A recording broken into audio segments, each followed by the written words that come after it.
Ada yang belum kebagian bakpia? Kebagian semua? Semua sudah ya? Ada yang belum kebagian? Masih sisa nggak bakpianya? Coba. Habis? Oh sisa, masih sisa. Yang mau nambah boleh? Masih sisa. Baik, assalamualaikum warahmatullahi wabarakatuh.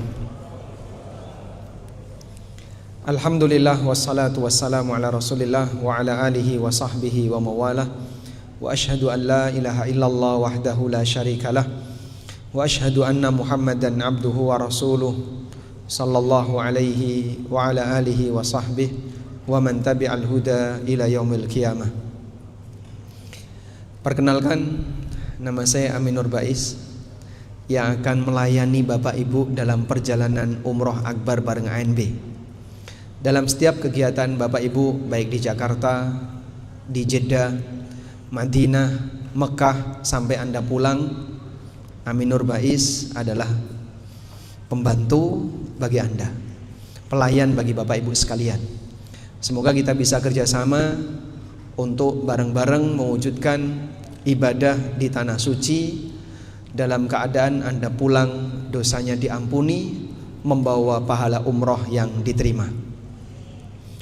Dalam perjalanan kita kali ini mungkin Anda cukup sibuk karena pesawat kita tidak landing di Madinah, pesawat kita landing di Jeddah. Sehingga mohon dipersiapkan fisik untuk keberangkatan. Bisa jadi Anda sampai di hotel kurang lebih jam 10 malam, jam 00, jam 12 malam baru sampai di hotel. Sehingga mohon kesabarannya, karena biasanya jamaah kalau sudah capek itu bawaannya ngantuk. Alhamdulillah nggak sampai emosi ya. Mudah-mudahan semuanya dalam kondisi nyaman. Baik, mungkin ada sebagian di antara jamaah yang sudah ikut lebih dari sekali. Boleh angkat tangan? 1, 2.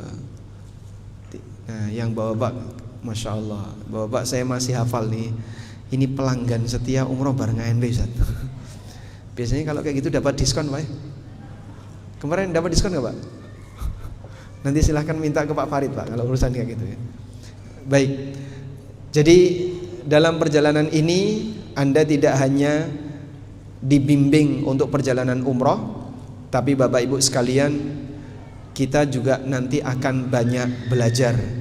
Ada 5 asatidzah yang nanti akan menemani Bapak Ibu dalam kegiatan perjalanan umroh ini. Insya Allah nanti bersama Ustadz Zaid Susanto, ada Ustadz Yogi, Kak Yogi, dan nanti beliau spesialis ngurusi anak-anak, membersamai anak-anak. Kemudian nanti ada Ustadz Berian, kita akan ketemu di Jeddah. Lalu ada Ustadz Ahmad Ja'far, dan saya sendiri mendampingi yang lain. Sebelum kita membahas tentang bagaimana teknis ibadah selama perjalanan, teknis ibadah selama di perjalanan, bukan di tanah suci ya. Kalau teknis ibadah di tanah suci sudah kita sampaikan dalam manasik, dan nanti akan ada pemantapan manasik menjelang keberangkatan kita ke Mekah. Di Madinah akan ada pemantapan manasik menjelang keberangkatan kita ke Mekah. Namun kali ini yang mau kita bahas adalah tentang teknis ibadah di perjalanan. Tapi sebelum bahas itu, kita akan lihat ini dulu ya. Tipe jamaah umroh ini sebenarnya kan. Mohon maaf belum diedit. 6 tipe jamaah umroh. Anda nanti yang mana? Coba kita lihat ya. Baik, tipe yang pertama, si paling eksis. Cirinya selalu selfie. Dimanapun dia selfie. Paling sering minta foto sama ustadz. Yang kedua suka nyari spot untuk ambil gambar. Sampai naik gunung ke Makadam, naik taksi kemana, hanya untuk nyari spot untuk ambil gambar. Yang ketiga, sedih kalau ketinggalan foto bersama. Ini tipe jamaah yang pertama. Sekarang kita beralih ke tipe yang kedua, si paling mager. Tahu mager Pak? Malas gerak. Yang pertama, sukanya sholat di kamar, pulang duluan, dan pulang masjid paling awal. Jadi kalau kegiatan apapun, misalnya kegiatan di mana, pengen pulang duluan. Pokoknya pengen di hotel terus. Isinya hanya tiduran. Di kendaraan paling anteng. Karena ini orang begitu sudah naik langsung tidur. Dicatat. Masya Allah. Nggak usah dicatat Pak ya. Ini bukan teknis ibadah di perjalanan ya, jadi nggak usah dicatat ini. Masya Allah, ada yang nyatet ya. Nggak usah dicatat yang ini ya. Nah, ini sih paling mager. Yang ketiga nih, tipe ketiga, hobi jajan. Selalu ngejar kulineran. Uang saku habis hanya untuk jajan. Kopernya penuh dengan aneka makanan. Masya Allah. Selalu tanya, di mana Al-Baik terdekat, di mana Romansia terdekat. Jadi target dia ketika perjalanan umroh, nyari di mana Romansia, nyari di mana Al-Baik. Nah ini tipe jamaah yang paling hobi jajan. Bapak kalau merapat dengan orang ini seneng Pak, digratisi biasanya. Yang keempat, paling seneng ngumpulin oleh-oleh. Nah ini ternyata tipe berbeda juga. Selalu mikir yang di kampung, Pak D, Bude, Om, si Badu, si Cecep, siapa. Itu yang dipikirin. Mau dikasih apa mereka ya. Suka nitip mutawif untuk nyari oleh-oleh, ngejar ya. Dan ajak-ajak yang lain ke pasar murah. Di sana ada pasar murah Kakiyah atau Ja'fariyah. Pasar Kakiyah atau pasar Ja'fariyah. Ngajak teman-temannya, dong naik taksi bareng ke pasar murah yang ini, pasar murah yang itu. Belanjanya paling banyak di kebun kurma. Suka over bagasi. Nah ini yang bahaya. Ini yang keempat ya. Yang kelima, yang suka ngeluh. Semua dikeluhkan. Paling tidak tahan antri. Sukanya komplain dan komplain. Yang lain gak komplain, dia komplain sendiri. Yang keenam, yang paling soleh. Paling pagi bangun ke masjid, paling telat pulang dari masjid, selalu kejar target khatam Al-Quran, bolak-balik ngajak ngulang-ngulang umroh. Bapak yang mana Pak? Hah? Yang mana? Kalau ibu yang mana ibu? Hah? Nomor berapa? 4. Ibu nomor 4. Kalau bapaknya nomor 3. Masya Allah. Klop sudah. Masya Allah. Baik. Dimanapun posisi Anda pasti akan ikut berangkat ya, dan tetap pulang. Semoga nanti perjalanan kita dijaga oleh Allah, bolak-balik dalam kondisi sehat. Dan kami berharap sebagaimana Anda berangkat sehat, pulang juga sehat. Sekarang kita mau belajar untuk beribadah saat di perjalanan. Kita mau bahas ini, ibadah di atas kendaraan.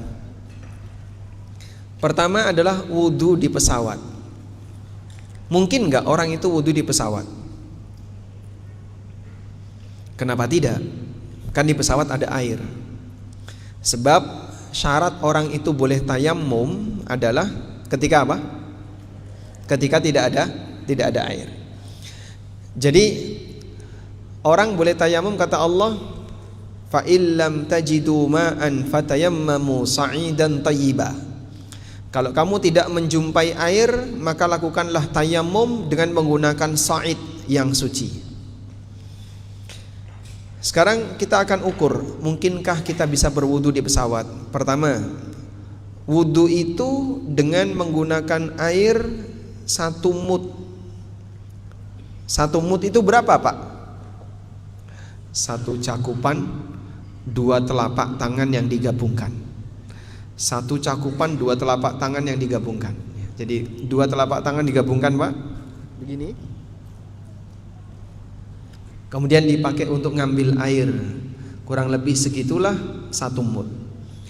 Kata Anas bin Malik radhiyallahu anhu, "Kana Nabi sallallahu alaihi wasallam yatawaddau bil mud." Nabi sallallahu alaihi wasallam berwudu dengan air 1 mud. 1 mud ini ya.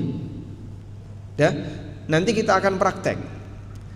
Ini akan menjadi tantangan bagi Bapak Ibu sekalian untuk bisa berlatih berwudu 1 mud. It's your challenge. Ini tantangan Bapak Ibu. Sehingga kalau bisa berwudu 1 mud, Anda bisa wudu ketika tawaf batal, minggir sedikit, langsung wudu cepat, hanya dengan bermodal air setengah botol. Karena Anda bisa berwudu dengan air yang sedikit. Atau ketika Anda berada di atas pesawat, bisa berwudu dengan air setengah botol. Jadi Bapak misalnya di atas pesawat bawa air, beli di bandara terus dibawa naik, ini jaga-jaga jangan-jangan nanti saya batal, saya tak wudu pakai ini. Sangat mungkin. Tidak terlalu menggantungkan air pesawat, walaupun sebenarnya air pesawat juga tersedia. Kemudian berwudu dengan sekali basuhan. Ibnu Abbas menceritakan, tawaddu'an Nabi sallallahu alaihi wasallam marratan. Nabi sallallahu alaihi wasallam berwudu sekali-sekali. Jadi berkumur sekali, cuci muka sekali, cuci tangan sampai siku sekali, sampai kaki pun sekali. Ini boleh. An-Nawawi mengatakan, qad ajma'al muslimun ala anna al-wajiba fi ghuslil a'dha marratan. Kaum muslimin sepakat bahwa yang wajib dalam mencuci anggota wudu adalah sekali-sekali. Sementara untuk 3 kali hukumnya sunnah, hukumnya dianjurkan. Dah? Sehingga ini bisa menghemat bagaimana wudu yang menggunakan air terbatas. Berikutnya, bagian kaki cukup diusap. Bagaimana caranya bagian kaki cukup diusap? Di situ ada syarat. Bagian kaki boleh diusap dengan syarat. 1. Tertutupi sepatu atau kaos kaki yang menutupi mata kaki. Tertutupi sepatu atau kaos kaki yang menutupi mata kaki. Jadi kalau sepatu Bapak Ibu menutupi mata kaki enggak? Rata-rata sepatu kita tidak menutupi mata kaki.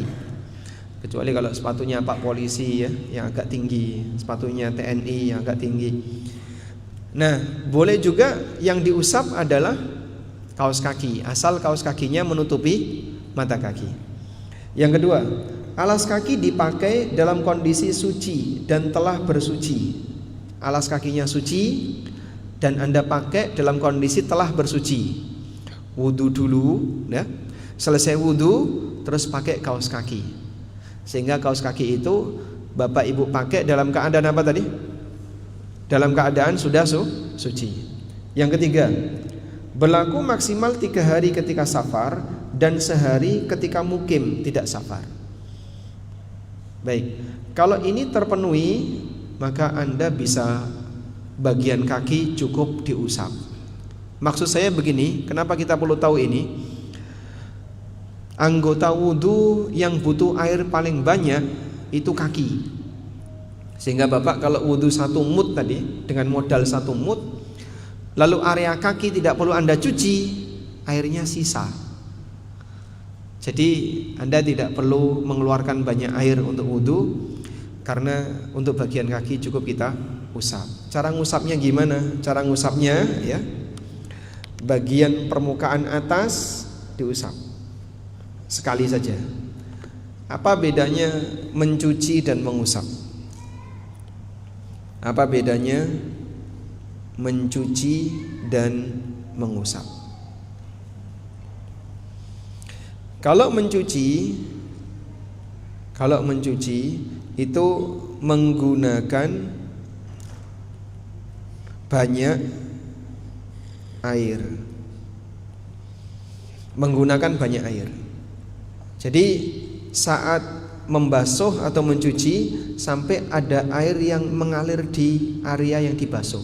Misalnya mengalir di wajah, mengalir di tangan dan anggota badan yang wajib dicuci. Sedangkan mengusap ini menggunakan air yang nempel. Menggunakan air yang nempel.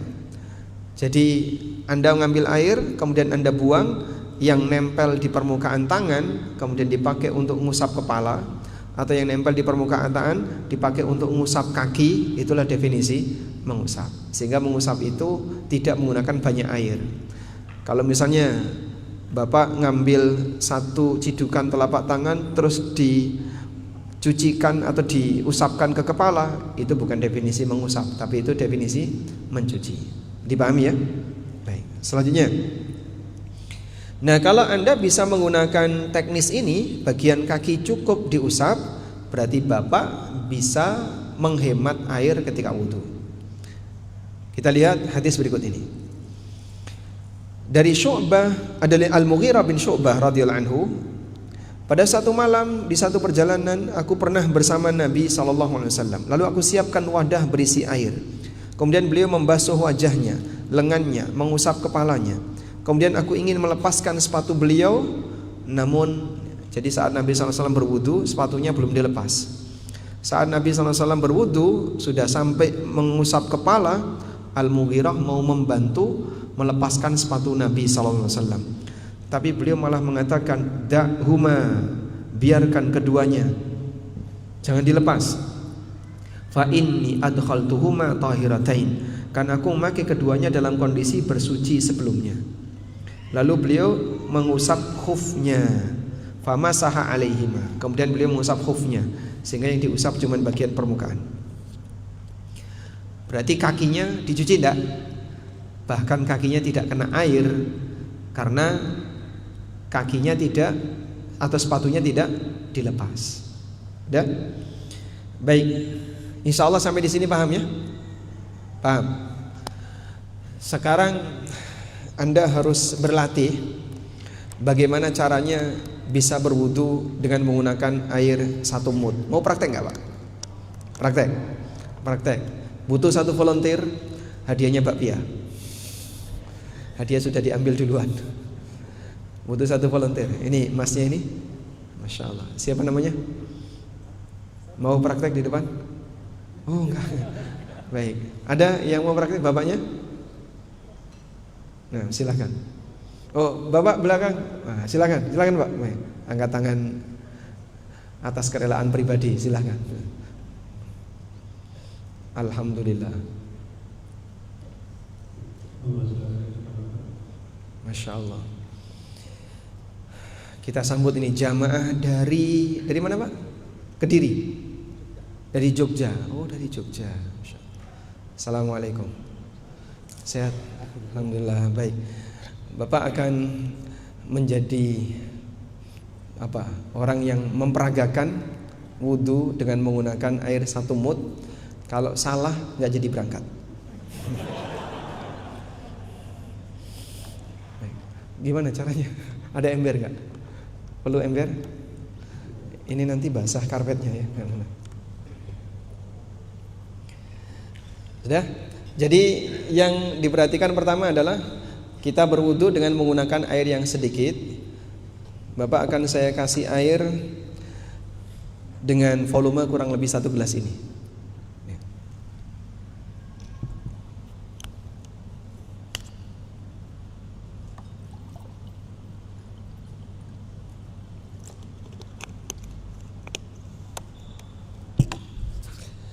Apa yang akan Anda lakukan kalau Anda berwudu di tempat yang tidak memungkinkan bagi Anda membuang bekas kumur mulut, sehingga habis berkumur ini kalau dimuntahkan, kalau dibuang ke karpet atau ke tempat-tempat yang bersih, solusinya apa Pak?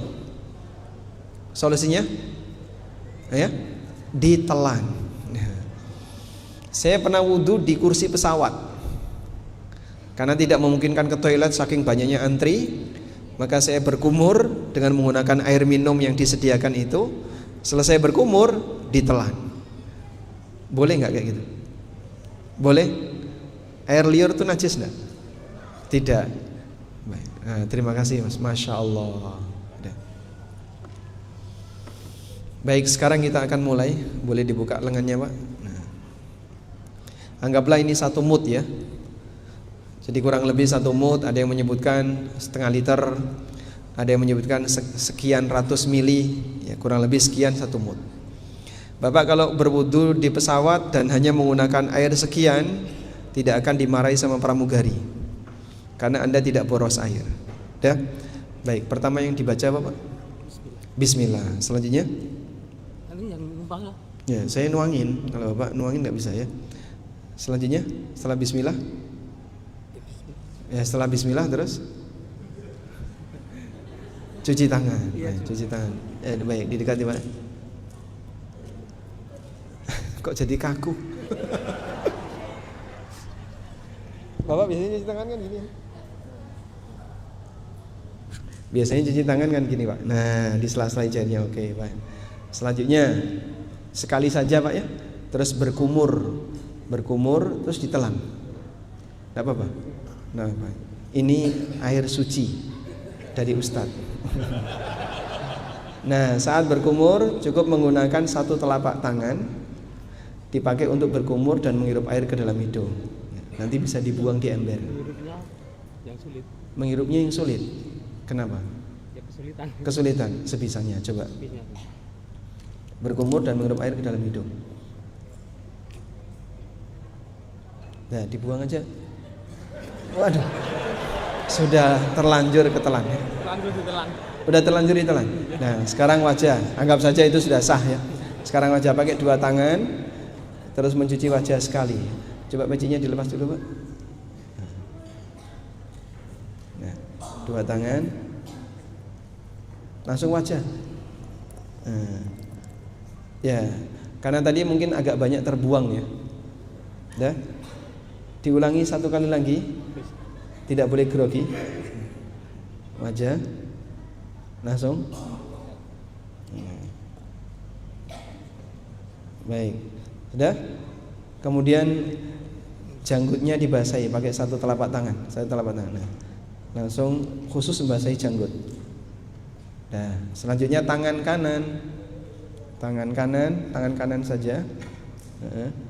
Sampai siku harus basah.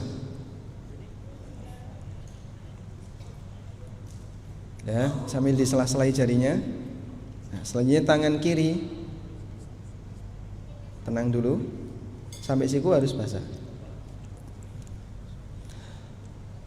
Karena banyak yang nonton, jadi beliau agak sedikit gemeteran. Nanti kalau di toilet pesawat kan tidak mungkin gemeteran Pak ya. Nah, di tangan Bapak ada nggak sisa air yang nempel? Ada. Anda tidak perlu mengambil air yang baru. Karena apa? Masih ada sisa air yang nempel di tangan. Sebagaimana Nabi SAW pernah melakukan ini. Karena Nabi SAW yamsahu ra'sahu bifadlil ma' kana fi yadihi.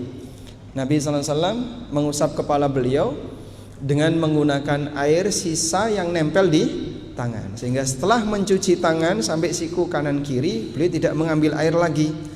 Ini kan masih ada air yang nempel di tangan. Langsung mengusap kepala, balik lagi. Dah selesai. Bagian kaki, karena beliau tidak pakai kaos kaki, maka dicuci. Tapi kalau pakai kaos kaki, cukup bagaimana? Cukup diusap.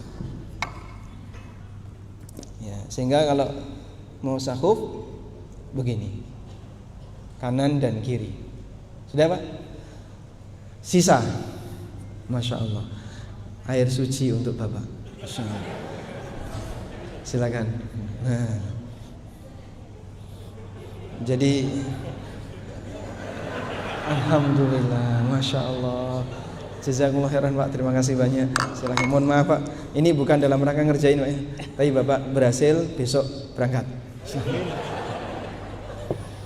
Baik, masih ada Mbak Pia? Masih ada Mbak Pia? Mbak Pia, hadiah untuk beliau. Terima kasih Pak. Pecinya tadi sudah? Alhamdulillah. Baik, bisa insya Allah Bapak Ibu ya. Wudhu 1 mut. Ada pertanyaan tentang wudhu 1 mut? Tentang wudhu dulu. Silakan. Fokus di wudhu ya.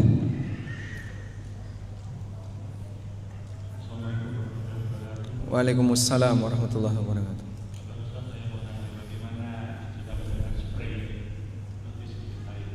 Jika menggunakan spray tapi sedikit air. Baik, Anda lihat ini ya. Kegiatan wudhu kan cuma dua ini Pak. Kalau nggak mencuci, mengusap. Kegiatan wudhu ada dua ya.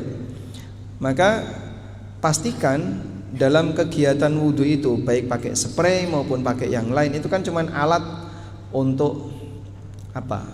Memanfaatkan air. Kegiatan wudhu. Kalau pakai spray bisa nggak mencuci? Bisa? Bisa asal banyak. Sehingga disemprot banyak sampai ketika dipakai untuk mencuci banyak air yang mengalir. Sehingga bukan mengusap wajah tapi mencuci wajah. Yang dicuci itu apa saja?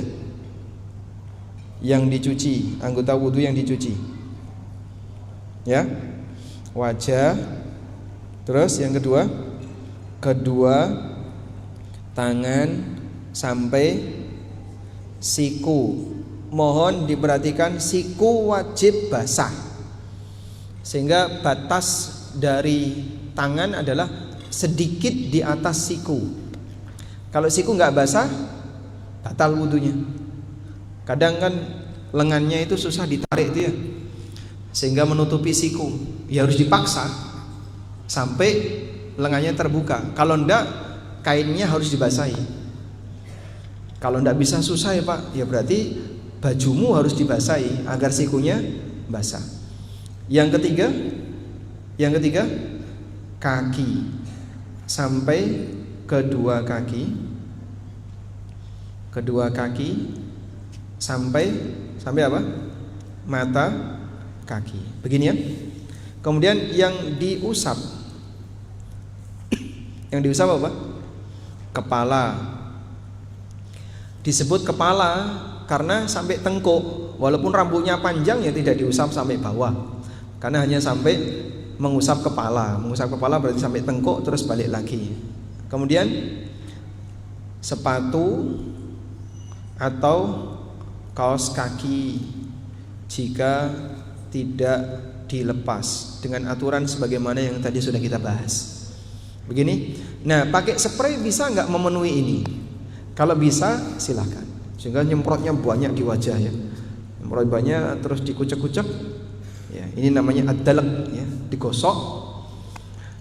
Airnya mengalir. Itu sudah masuk definisi mencuci. Tangan juga sama. Sehingga spray yang mungkin berapa mili biasa spray?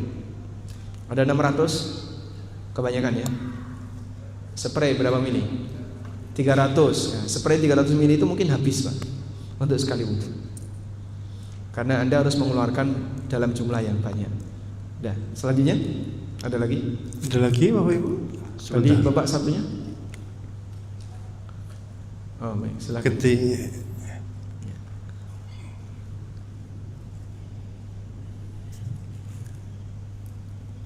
Bismillah. Izin Ustaz. Tadi kan sepatu orang Indonesia rata-rata di bawah mata kaki, gitu kan. Nah, ketika kita sudah berwudu pakai sepatu tanpa kaos kaki ya Ustaz, artinya kita harus cuci ulang ya Ustaz. Mau confirm. Nah, yang kedua, kalau kita pakai kaos kaki dan sepatu, cukup sepatunya saja atau sepatunya harus dibuka Ustaz? Sepatu Bapak menutupi mata kaki atau tidak? Tidak menutupi mata kaki. Nah, kalau tidak menutupi mata kaki, tidak berlaku aturan mengusap sepatu tadi. Karena syaratnya harus menutupi mata kaki. Karena ketika sepatu itu tidak menutupi mata kaki, definisinya seperti sandal. Makanya Nabi SAW ketika menjelaskan tentang larangan ihram ya, bagi yang tidak punya sandal, sepatunya silakan dipotong sampai terlihat mata kaki. Karena orang ihram kan tidak boleh pakai sepatu. Begitu? Karena itu pilihannya adalah ketika sepatunya tidak menutupi mata kaki, berarti yang diusap hanya boleh kaos kaki. Itu pun kalau kaos kakinya menutupi mata kaki. Sehingga nanti Bapak lepas sepatunya terus diusap kaos kakinya. Dipahami Ustaz? Baik. Selanjutnya silakan. Ibu ada Ibu? Banyak sekali yang paling Ustaz.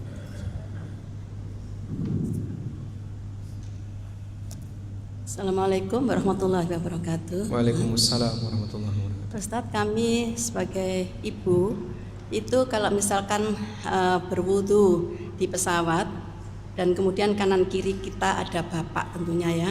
Terus kemudian kalau masalah tangan sampai siku, insya Allah kan masih bisa tertutup khimar kita. Tetapi kalau untuk mengusap kepala itu bagaimana ya Ustadz? Itu kan sulit tertutupi. Terima kasih, jazakallah khair. Baik, sekalian ke sebelahnya, sebelah kanan. Untuk wanita yang berwudu di tempat umum, bagaimana cara dia mengusap kepala? Kan tertutupi dengan jilbab. Ummu Salamah radhiyallahu anha, beliau pernah mengusap area kepala dan yang diusap di atas khimar, di atas jilbab. Maka wanita ketika wudu di tempat umum nanti tidak perlu lepas jilbab, sehingga bagian jilbab diusap atasnya, gitu. Ya, iya, tidak apa-apa diusap. Jadi pakai air sedikit yang nempel di tangan. Mengusap itu definisinya apa tadi Pak? Menggunakan air yang nempel di tangan. Jadi kalau banyak air piok, nah itu namanya bukan mengusap, itu mencuci kepala. Padahal perintahnya dalam Al-Quran, wamsahu biruusikum, usaplah kepala kalian. Baik, selanjutnya. Nambahin Ustadz, kalau misalnya yang apa namanya kita pakai tutup wajah itu bagaimana? Gimana? Berwudunya? Yang pakai cadar tuh untuk wajahnya bagaimana? Yang pakai cadar waktu di saat pesawat. wudu. Iya, saat wudu di pesawat. Saat wudu di pesawat. Wudu di pesawat di dalam toilet. Oh. Tidak di depan kokpit ya. Iya. Iya, maaf Ustaz. Jadi karena di dalam toilet kan mau buka lengan, mau berarti bahkan tidak mau ada lepas jilbab pun bisa, nggih. Bapak Ibu nanti kalau di toilet pesawat itu kan ada tempat untuk persiapan bayi biasanya ya. Jadi apa namanya, laknya dibuka. Nah, nanti agak luas itu. Anda boleh naruh jilbab di situ. Nah, sehingga wudu di pesawat ibu-ibu aman, tidak terlihat yang lain. Oh maaf Pak Ustadz, berarti pertanyaannya salah. Kalau di tempat umum Ustadz? Kalau di tempat umum pakai cadar. Iya. Ya. Pilihannya cadarnya dibasahi. Jadi disiram cadar-cadar. Loh, kalau mau seperti itu boleh. Seperti tangan ya. Ada ibu-ibu misalnya wudu di tempat umum rame sekali ya, dibasahi dari lengannya ini. Dari mulai siku sampai bawah dibasahi. Misalnya saat tawaf gitu ya. Gimana? Saat tawaf misalnya. Saat tawaf. Saat tawaf maka nanti ya bisa penutup wajahnya itu dibasahi atau Anda menghadap ke arah tembok. Nah, jadi tetap bisa mencuci wajah tanpa kelihatan lawan jenis. Ya mau tidak mau situasi seperti itu terkadang bocor ya. Dan kalaupun bocor ya sudah. Karena wanita yang ihram itu tidak boleh pakai cadar. Nabi SAW memberikan larangan wala tantaqibil mar'ah. Wanita tidak boleh pakai niqab. Makanya ketika ihram nanti ibu-ibu harus lepas niqab, yang berniqab, tapi ada gantinya dan masalah teknisnya insya Allah akan dijelaskan oleh Ustaz Zaid ya, beliau spesialis niqab nanti di Madinah. Baik Ustaz, kita cukupkan sampai dengan wudu dulu. Kita akan break salat maghrib.